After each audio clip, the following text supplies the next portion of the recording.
राज्य माझा न्यूज, आपल्या हक्काची डिजिटल वाहिनी। अंबरनाथमध्ये भाजपाने आज पालिकेवर विशाल मोर्चा काढला। अंबरनाथकरांच्या समस्या 1 महिन्यात सोडवा, अन्यथा पालिकेला टाळं ठोकू असा इशारा यावेळी भाजपाचे प्रदेश सचिव गुलाबराव करंजुले यांनी दिलाय। अंबरनाथच्या छत्रपती शिवाजी महाराज चौकापासून अंबरनाथ पालिकेवर हा मोर्चा काढण्यात आला।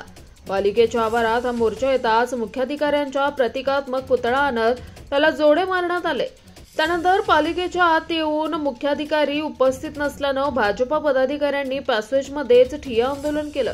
यावेळी चर्चा करण्यासाठी आलेल्या उपमुख्याधिकाऱ्यांवर भाजपा कार्यकर्त्यांनी खोट्या नोटा फेकत निषेध केला। अंबरनाथ पालिकेत मोठा गोलमाल सुरू असून काम न करता खोटी बिलं काढली जात आहेत। कार्यकर्ते समस्या सोडवण्यासाठी पालिकेत हेलपाटे मारतायत, पण कामं होत नाहीयेत। शहरातल्या सार्वजनिक शौचालयांची अवस्था बिकट असून मुख्याधिकाऱ्यांनी हे शौचालय वापरून दाखवल्यास 1 लाख रुपये देऊ असं आवाहन गुलाबराव करंजुले यांनी दिलंय। शहरातलं भाजी मार्केट 1972 साली उभारलं असून त्याची इमारत जीर्ण होऊनही पुनर्विकास होत नाहीये। डांबरीकरण केलेल्या रस्त्यांना 4 महिन्यात खड्डे पडतायत। ही परिस्थिती 1 महिन्यात बदलली नाही तर पालिकेला टाळं ठोकू असा इशारा यावेळी करंजुले यांनी दिलाय। केंद्रात सत्ता आमची आहे, महाराष्ट्रात सत्ता आमची आहे, परंतु अंबरनाथ नगरमध्ये चाललेला जो गोलमाल आहे आणि त्या गोलमालसाठी अंबरनाथमधल्या तिन्ही मंडळातर्फे हा मोर्चाचं आयोजन करण्यात आलं होतं। अनेक वर्षापासून अनेक महिन्यापासून कार्यकर्ते आपले हेलपाटे घालतात।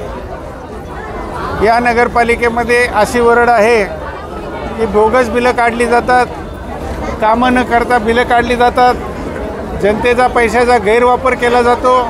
अतिशय घाणेरड्या पद्धतीने शौचालय आहेत, करोडो रुपये खर्च केले जातात, पण त्याचा जो फायदा सर्वसामान्य नागरिकाला मिळाला पाहिजे तो मिळत नाही।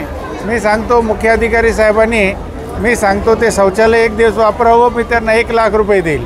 भाजी मार्केटचा प्रश्न आहे, 1972 साली हे भाजी मार्केट बांधलेलं आहे। साधारणतः 30 ते 35 वर्षामध्ये इमारत ही जीर्ण होती, परंतु आजपर्यंत जवळजवळ 55 वर्ष होऊनसुद्धा ह्या भाजी मार्केटचं पुनर्निर्मिती झालेली नाही। रस्त्यांचा प्रश्न आहे, रस्ते 4 महिन्यापूर्वी डांबरीकरण केलं, आता तिथं खड्डे पडलेत।